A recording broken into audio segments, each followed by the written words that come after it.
and you have a whole bunch of hurt women speaking about relationships through their trauma. Like, you have so much rhetoric and ideology out there from men who are attracted to the opposite sex, but at the same time hate the opposite sex.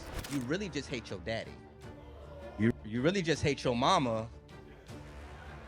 Can I be real? Today, we put a lot more emphasis on physical attraction, but we don't talk. And physical attraction is good. It's good. We need it. But we don't talk enough about emotional, spiritual, mental attraction. If you are pursuing a young man or pursuing a young woman who's hurt by the church, I want to let you know it is not your job to save them. It's not the church that they don't like, it's God that they're cool on. And the church is just an excuse. As they're changing, growing, evolving. He asks good questions, don't he? These are really good questions. What is up, everyone? We are back with another episode of Shaping the Culture. Shaping the Code. So I do want to say this. When we did, what cities we just do? Oh, we did Philly. We did Chicago. The thing was like a discipleship. We talked about apologetics, evangelism, stuff like that. And then we was talking earlier, and we were just naturally talking about marriage. And I was like, man, is that what the Lord wants us to talk about, like relationships and stuff like that? And every time I come to LA, people always talk about how hard the dating scene is out here. Probably because y'all live so far away from each other. It's kind of like everything is like a 50-minute drive. But I do want to say, one of the reasons why I wanted to start hosting like things like this when I had free time was for you guys to ask me or, us questions or whatever. And so doing the Q&A, if you want to talk about apologetics, some of you guys probably follow the apologetics channel, evangelism and stuff like that. We have time to do that. So, yeah. Awesome. Is that cool? I bet. Bet. Okay. So here's the thing. This is what I love about Preston. Preston loves reading the Bible. He knows how to exegete the text, but Preston also knows how to exegete the culture. And every time we get in conversation, he's been out the game a mighty long time. I won't put your business out there. But for some reason, you always have a grasp on what's going on culturally. Yeah. And so I kind of want to start this conversation off by asking you, as you kind of look at the landscape of singleness, dating, and even marriage, what have you perceived? What are you seeing? Yeah. Before I say that, I want to say this. This guy, he's humble. He didn't even plug his podcast. It's called Shaping the Culture Podcast. And this is going to be like live recorded, and it's actually his podcast that we're doing. So, yeah. So what was your question again? I'm sorry. That's a real friend. As you look at the landscape, what do you see when it comes to singleness, dating, and marriage? Because so much has shifted in the culture. And as you're having conversations with single people. Man, I mean, of course, social media is different. And so, I mean, when I met my wife, I met her here in LA at a poetry event, rhetoric poetry event back in the day, P4CM. And the way we met each other was just different. I mean, we got to know each other. When everybody got saved, like our hangout was IHOP. Like, you know what I'm saying? Like, we wasn't in the club no more. And so, like, me and Jackie, we were just young kids. And so when we started to get affiliated with P4CM out here, we were like the two brokest people in the group. And so we just bonded over that and poetry and hip hop and whatever. And so we had to talk. I think now the culture is so saturated with social media and getting to know like 30-second snapshots of people that you actually don't get to know people. Like, you just know like what they want you to know. And so I think social media has changed it. And so I think that just kind of makes tricky. You have dating apps now that we didn't have back then. And so like I'm in tune with the culture, but at the same time it's very, very much foreign to me. I don't know how I would have navigated, because I'm very much like, when I was interested in a young lady, I want to walk up to her and talk with her, not slide in her DMs. And so, it's just different in that way. That's right. They actually call that meeting people in the wild today. So That's what they call it? In real life. I feel real old because I never heard of that. Y'all heard of that, right? Yeah, I'm not tripping. Wow. Okay. And learn something new. They always ask, you met someone online or in the wild? That's how conversations get started nowadays. Oh, and the wow. In They the call wild. it the in person the wow. The in person is in the wild. I think social media is the wild. Oh my goodness. It's very volatile out there. Yeah. So you talked about how social media can be superficial, Very. and I think sometimes to try to present ourselves online, we lie a little bit, and then we We start. lie a lot. We lie a lot, Yeah. and then we go on dates, and it's only a matter of time before we get found out about. Yes. Right? You can put up a facade on Instagram, but 3, 4 dates in, those colors Mm-hmm. are going to start showing. Mm-hmm. And so I wanted to ask you, why is it important to prioritize character over maybe physical appearance or online presence? Because I think, to your point, once somebody gets to know you and you're not who they think you are, you're going to move on to the next person and then to the next person. So why is character important in the dating process? Character is everything. I mean, I think character is everything in life when you do relationships with anybody. But I think character is so important. And I think learning somebody's character in the context of community is really important because people can hide when they just one on one. They can act like, but when you see them loving their church members and a mama, right? That's when you see a person's real character, you know. And so if you go around a brother in Christ and you like his teeth because his teeth straight and all the stuff like that, but you go in this local community and no one speaks highly of him, that should be a red flag. And I do think that people can build facades on social media, but it's hard to build a facade in the local community. And so character is everything. The way he treats people around him is indicative to how he's going to treat you. The way she treats people around you is indicative to how people and that's what I don't get about this culture.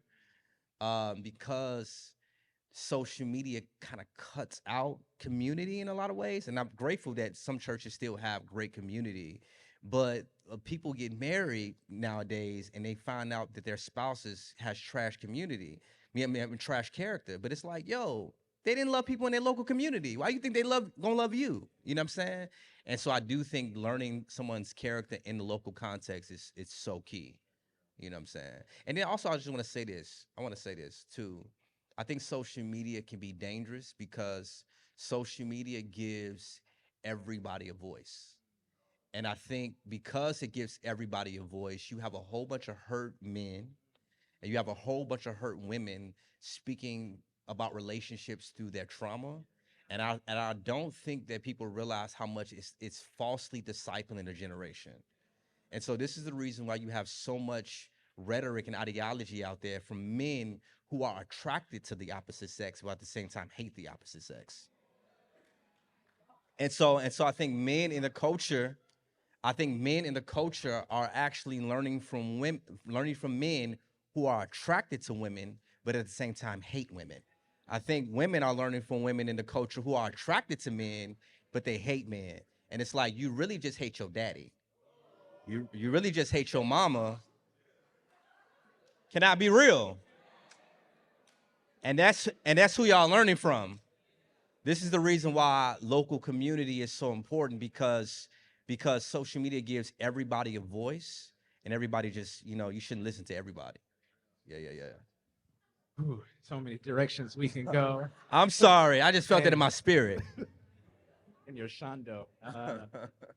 Okay, let me ask you this: why is it important then to be plugged into a context? Because I pastor out in Minneapolis, and so often people tell me, "I love Jesus, I love God, Yeah. I just can't do the church." And they tell me, "I attend Bedside Baptist. Y'all ever been to Bedside Baptist? You just roll over and you turn on to YouTube and you turn on the church that you like, and then you just watch the service there." And I think sometimes we underestimate the power of being in community. What is it? What's going on in our culture where we don't want to be in community? Of course, you've highlighted some of the benefits of being in community, but like, what is going on in community that makes people feel like I'm good on that? Okay, so I think that question is very I'm glad we don't go over questions before because you get my mind going. I think that question is very nuanced and I think it's complex. And being an evangelist, I was a street evangelist for a lot of years. This was one of the number one issues that I had to deal with on the street. People's issue with the church. One, I do think that there is some legitimacy to people saying, "I do not like the church."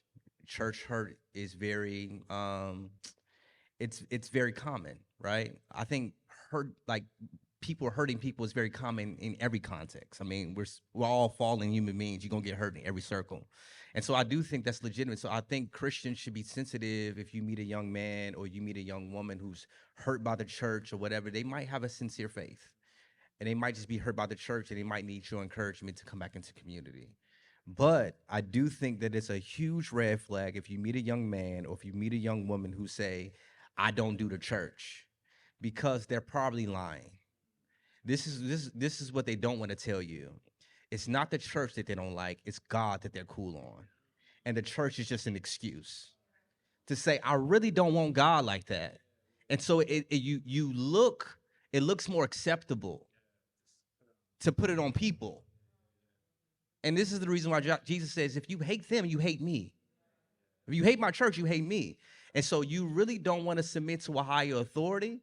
And so attacking God's people is just a scapegoat. And so like be careful. Like, you know, when a young man be like, "Ah, I love God, but I don't like church." No, you don't like the church because you don't want to submit to who the church is submitted to. You know, and I think it's important for us to distinguish the two, because there are some people who's out there legitimate, like they're hurt. And you know, but also too, I want to say this: if you are pursuing a young man or pursuing a young woman who's hurt by the church, I want to let you know it is not your job to save them. It is not your job to save them. I think the number one thing that we can do is point them to young, older men, who can pull them, you know, into the church, and point her to older women. But trying to be the person that you like, you got a crush on Savior just so he can propose to you one day. I think you just kind of set yourself up for, you know, a lot of disappointment. And then you gonna find yourself in this bed and he's still ratchet. You know what I'm saying? And so just pray for him. I'm gonna keep it real tonight. Can I keep it real tonight?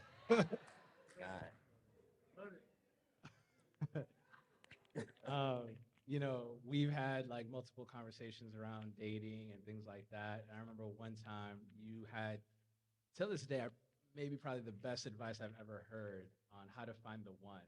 I forgot what city we're in. What You I remember? You said you got to find somebody that's worth giving up everything for, but at the same time, that person will never make you give up everything. Oh, I think I do remember that. We was in Yeah, we was in Toronto. yeah. It's Toronto. Yeah, Yeah, yeah, we was yeah. in Toronto. Yeah. And so, what I want to ask you, because I think that sometimes when we don't date in community, we have unrealistic expectations about what marriage is Mm-hmm. or what to look for in a partner. I want to ask you, as a married man who's been married for 11 years, Yeah. what should be the priority when we're dating? That's a good question. This gonna sound real Christian, but we're Christians. I think the priority should be: do I see this person help helping me fulfill the will of God that's for my life? Because I think a lot of times we don't think about relationships in that way. But if the end goal is glory and God's glory, right? I do think that thinking about, and this is the reason why I tell people you shouldn't probably think about marriage or getting in a serious relationship until you figure out what God wants you to do. Because if you don't really know what God wants you to do, you don't know how this person can help you complete it, or you know what I'm saying? And so I don't know. Like when I met my wife, I didn't know she was my wife. I was dating another girl named Jackie when I met Jackie, ironically. Um, and they were friends. Messy. Yeah. And she would give me my wife would give me advice about her and how not, you know what I'm saying, and stuff like that. But when I broke up with the other Jackie, um, it was weird. Like it was weird, like how our everything in ministry didn't match. Like she had different goals, but at the same time, like the way she supported me, even as a friend, was there, and the way she was able to encourage me was there. And so I remember the first time I told Jackie that I felt like God wanted me to pursue her. She told me that she liked me for a year, and the first thing that she said was, you know, she was like, "I'm not saying we supposed to be married." That's what she said. She's, "I'm not saying that we supposed to be married, but you do seem like a man that I feel like I can support for the rest of my life."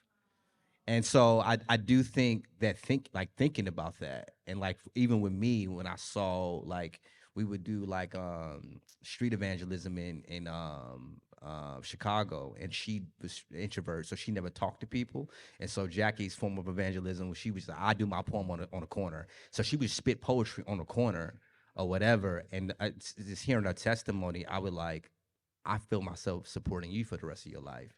Like if you want to write books, I'll take care of the kids just so you can write books. And so like we just help each other in that way. So I think you got to think about your spouse's, your future spouse's mission and purpose in life, and if you're called to help them. And I think that's one good way to distinguish, like, man, maybe I'm called to you. Does that make sense? Yeah, yeah, Yeah, I think a lot of times in the church when we talk about purpose, we think about vocation.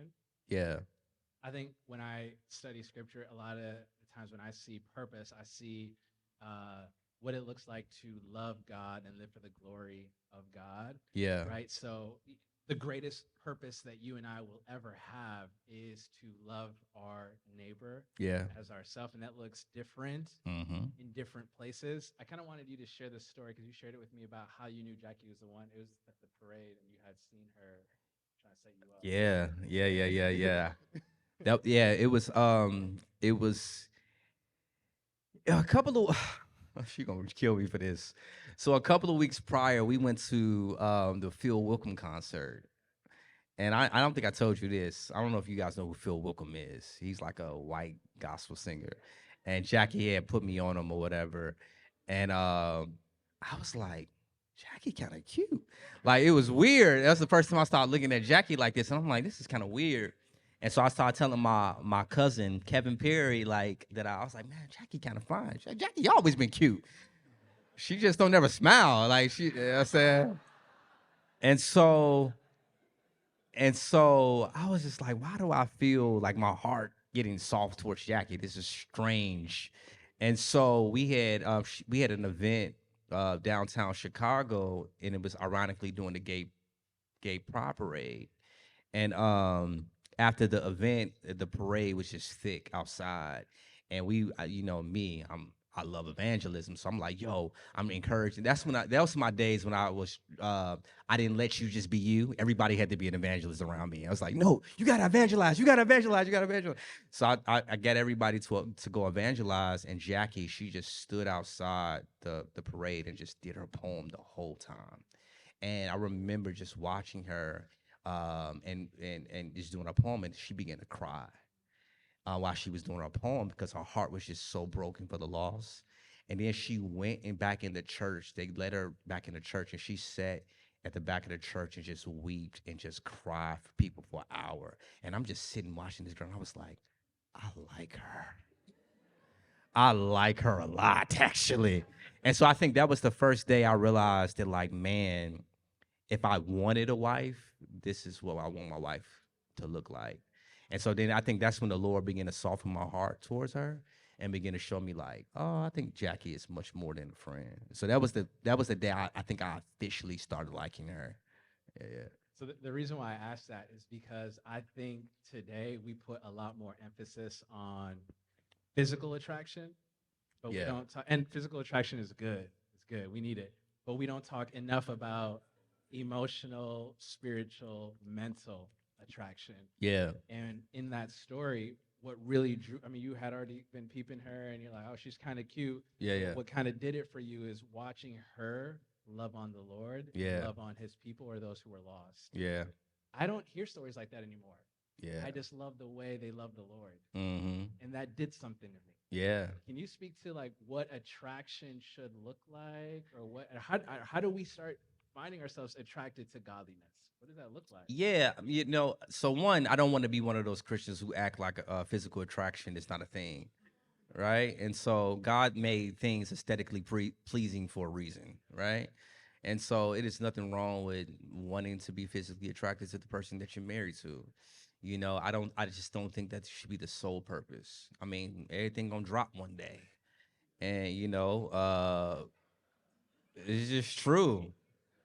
For some people, it's already dropped, men and women. It is what it is. Uh, but at the end of the day, I do think that physical attraction cannot be the only thing that sustains you. My mother-in-law, you'd be like, a man can be real ugly real fast if he have a poor character.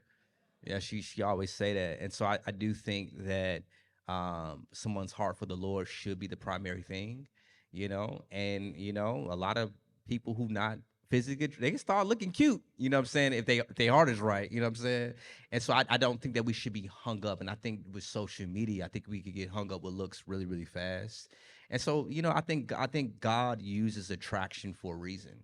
I think attraction can be the thing that draws us to the one that God actually wants us to be with, you know. But I think that if you just hang your head on attraction, I think you can find yourself with somebody for superficial reasons. And if you got a good-looking person who breaks your heart and changes the way you look at the opposite sex, what good was that person to begin with? And so a lot of women and a lot of men, they have a hard time in their marriage because they were heartbroken by a whole bunch of people who look good that wasn't for them. And so, pay attention to character first. So, That's good. Earlier this morning, we were talking about um, how trauma can show up in marriage, and I think Hollywood tells us that as soon as you get married, it's happily ever after. yeah, And something I've learned just hanging around married folks is that that's not the case. It's not no, happily ever after. Marriage is difficult. It's beautiful, but it's also difficult.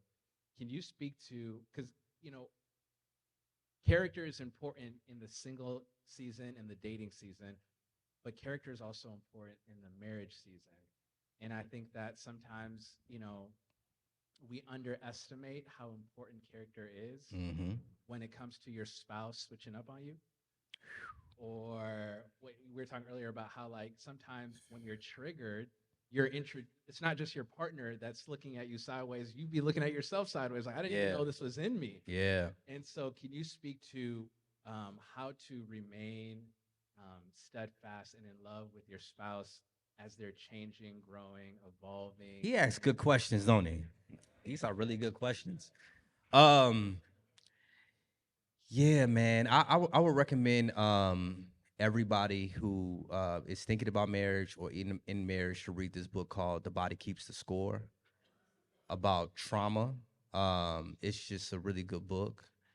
I think, yeah, I think Yeah, trauma is such a interesting thing. Me and my wife, we've been in therapy for a long time, and then we have like spiritual leaders who's helped us walk through trauma. And me and my wife, we just lived very traumatic lives. You know what I'm saying? Daddy issues, mommy issues. I had street issues. A lot of my cousins and my uncle was murdered and all the stuff. And so you go into marriage with these traumas. I think the difficult thing with marriage is I think we're all okay. What am I trying to say? I think we're all a product of our past experiences. And the thing about marriage that's really really hard is that there's nobody going to trigger the past experiences that happened in your life that you didn't even know you were still affected by other than your spouse. Like there are going to be things like if you are with a wife who had an absent father, you being absent might trigger her in ways in year 4 that it's not going to trigger her when y'all was first married.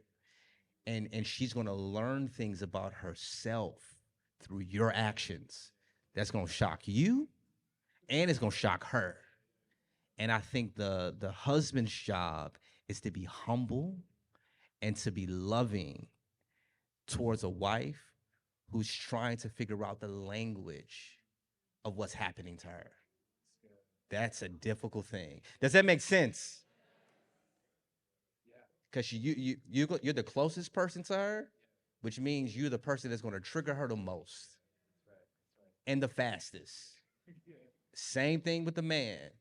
He got a mom that wasn't affectionate. You not giving him you didn't give him 8 hugs this week, and he's going to show up with you in a way, right?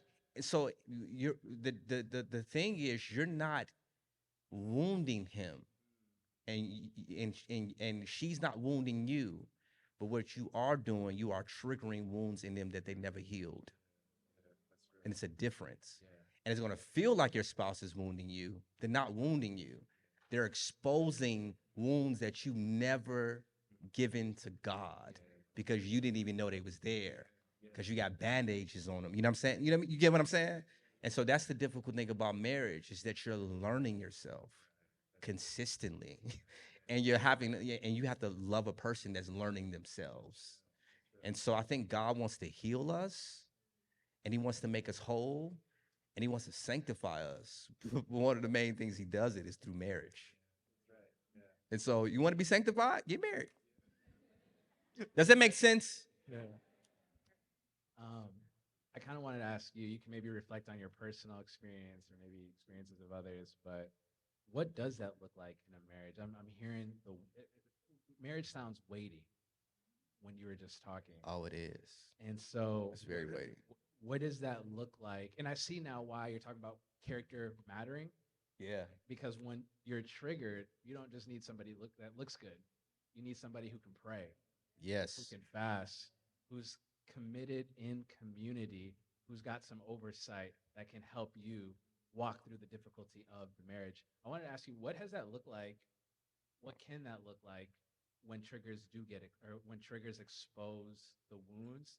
Um, how do you bring your issues in marriage to the Lord? Because as a single person, when I got my triggers, I don't have to worry about anybody else. Mm-hmm. I don't have to worry about somebody else's timeline. I don't have to worry about somebody's expectation. Mm. I can just deal with this or maybe not deal with it. But when you're married, you can't run. Can't run at all. And so what does that look like to bring your wounds before the community, before the Lord, and ask Him to heal? Yeah, that's a good question. I mean, oh man, I do think. Okay, let me know if I'm hearing your question. What does it look like to deal with your spouse's trauma or your own? Oh, Both. yeah. Okay. Yeah, I do think that when it comes to dealing with your spouse's trauma, I do think you have to beg God for humility. This is the reason why. Because I'm gonna speak as a husband. How can I put this? When someone is triggered in marriage, they don't have the right language to understand their trauma and their triggers. They don't have enough to actually like give you and to love you. And it's very hard to love a person who doesn't have much to give to you in the moment. And so a lot of times when my wife was triggered, she needed so much from me while at the same time having nothing to give.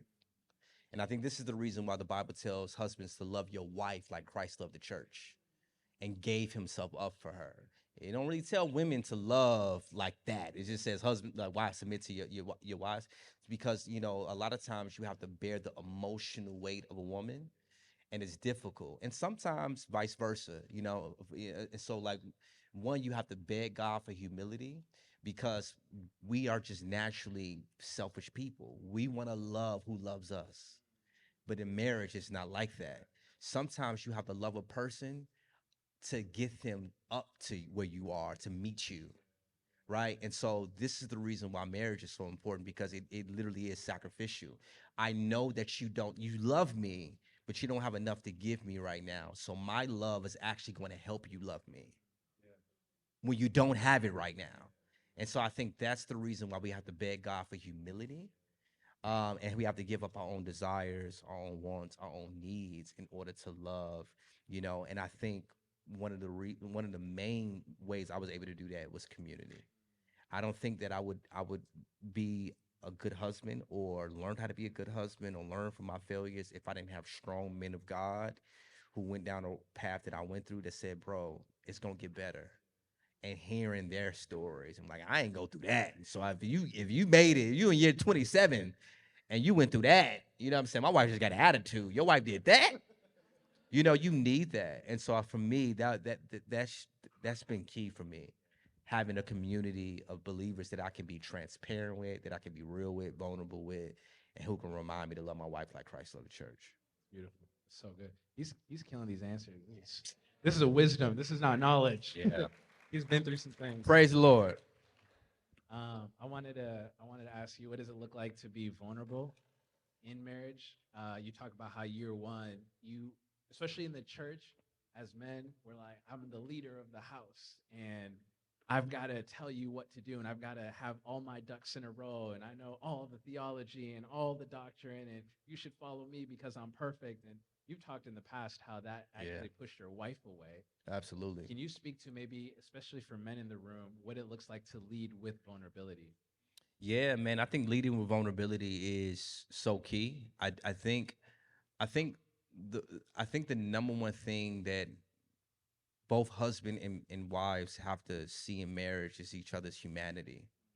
A lot of times we become Christian and we try to act more like Jesus than human, and we forget that God actually became human, right? And so he became human for a reason. He was 100% man, 100% God. It's called a hypostatic union, and God revealed himself through the hypostatic union for a reason.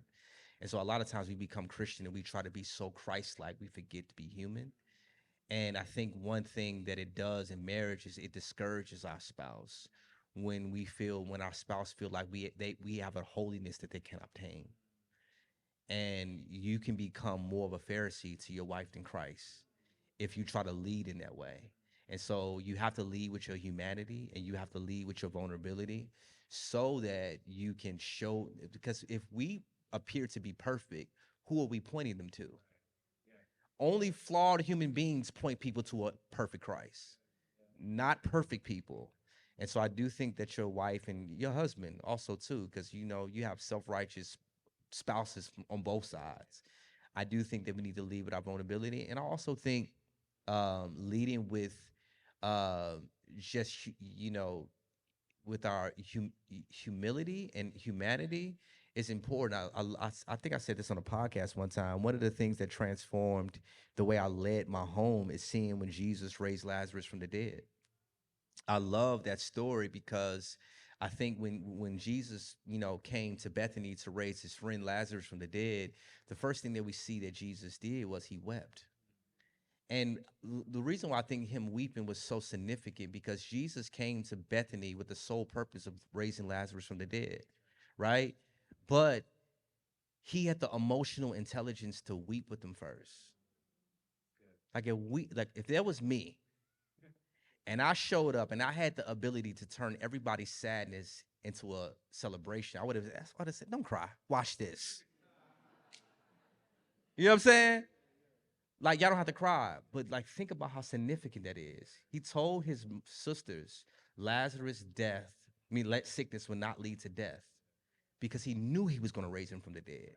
So he came there with the sole purpose of raising him from the dead, but Jesus led with his humanity by weeping with them first. And so I do think that as husbands, it's important to know that leadership is not just taking problems away or having the theological answer. Sometimes it's about crying. Sometimes it's about sitting. Sometimes it's about listening and being emotionally intelligent and vulnerable. And that's just something that I had to learn and I'm still learning in marriage. It's also leadership. That's good. That's good. Man, I want to lean on that and ask more questions, but I forgot they're the main host for tonight. So I got one more question for you. You're going to say something? No, no, no. Um, why is it important in the church for married people to be friends with single people and for single people to be married or friends with married people? That's a really good question. Yeah, I think it's really important because one, if we are a community, I do think sometimes single people can feel like um outcast in a church filled with married people. And I think that we need to start seeing discipleship before someone gets engaged. Because man, how much time do we have? Go there, go there. There are so many people who get rocked and get disappointed in marriage about sex. Like when I when I'm discipling young dudes in my local community, I'm being real with them. Stop thinking you're gonna go in marriage and kill it as you not. You not. You a virgin, bro. Like, can we be real? You don't know. You not. Like you need married community. We real at our church. It's just like, bro, first of all, every woman body is not the same. So in the most non-graphic way, can I teach you before you say ask this girl to marry you? You know what I'm saying? Because you're gonna be disappointed when she denies you 5 times because she doesn't like it. Can we be real? Like you need your married friends to teach you about women triggers and what triggers them, and you know how to hold the emotional weight of a woman. You need older women in the church to teach you like men feel disrespected. The most thing that men want more than anything, probably other than sex, is respect. And you have a disrespect problem. I need to disciple you through that. I want you to learn from my mistakes. We got to take advantage of the older generation, and we have to take advantage of married couples. But I also think on the flip side that married couples can learn a lot about relational trauma through singles. Just because we were single before doesn't mean we can't learn from singles. And so I think a lot of times we treat singles like, oh, I've been where you're at. And it's like we're never able to serve them because we don't spend time talking to them. So I do think that we can learn a lot from one another and we can benefit from one another a lot. Yeah, yeah. That's good. That was good, right? Awesome, awesome.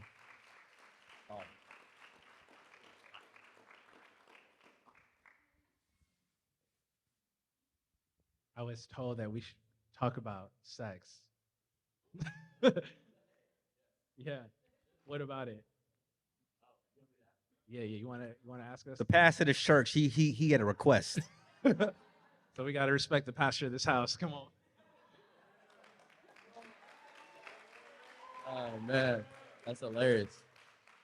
Well, I'm just trying to ask a question for y'all, cause y'all keep asking me, and I'm like, but no, I think I was just talking about essentially.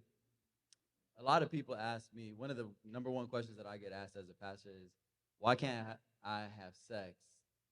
You know what I'm saying? As someone who's not married, for whatever reason, I get that question a lot. Why is it so bad for me to have sex when I'm not married?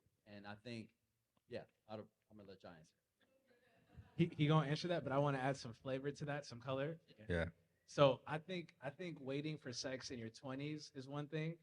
Waiting for sex in your 30s and 40s is a whole nother thing. And I think this is why married friends need to talk to single friends, because like, no disrespect, bro, but I do think it's not as simple as just wait till you're married, bro. We've been waiting for years. You know what I mean? You know what I mean? So I wanna put that out there before you answer the question. Oh man. Um I would say one, save yourself the heartache and the emotional trauma that comes with having multiple sex partners because you will pay for it in marriage in more ways than you believe. One thing, like when we think about perversion, we only think about homosexuality or bestiality.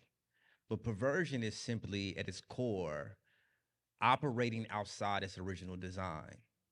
we were not created for multiple people. We were created for one man or one woman, right? And so, in the same way, same sex attraction is perversion. You know, having sex with multiple people is a form of perversion. And you cannot have sex outside of its original design and think that it will not emotionally, mentally, and spiritually affect how you see bodies and other people and how that will show up in your marriage. You know, I have a friend. Um, yeah, I have a friend who was a virgin until he got married. I was not a virgin until I got married, and I always envied him because I thought that it was beautiful that him and his wife, waited to their marriage day to have sex and yada yada yada. And I will always tell him like, bro, like I envy you. I don't have nothing to compare my wife to. You don't have nothing to compare your wife to. I mean, and so a couple of years ago, this person had the stupid idea to open up his marriage, and him and his wife ended up getting divorced eventually, and now he's miserable. He it's the worst decision that he ever made in his life. And what he thought, and the reason why is because he was like, I felt like I missed out on. And so you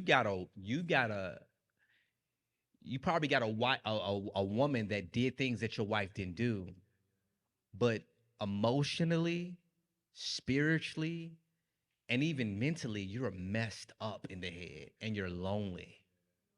You're lonely, and I just think that, man, it just shows you that no, we have our whole lives to explore sex with one person.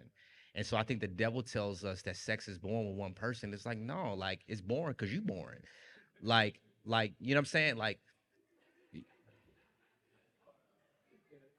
and I think that we have to just think about God's original intent and design, and I think that it's a pride thing when we think that, oh, we have to try it before we buy it, before we like whether try it before we buy it or whatever. That's a pride thing, because you're essentially saying that the way God created things is not good or not wise. God is wise when he created things. Not only this, the brother of this person that did this, his wife is a chemical lab scientist.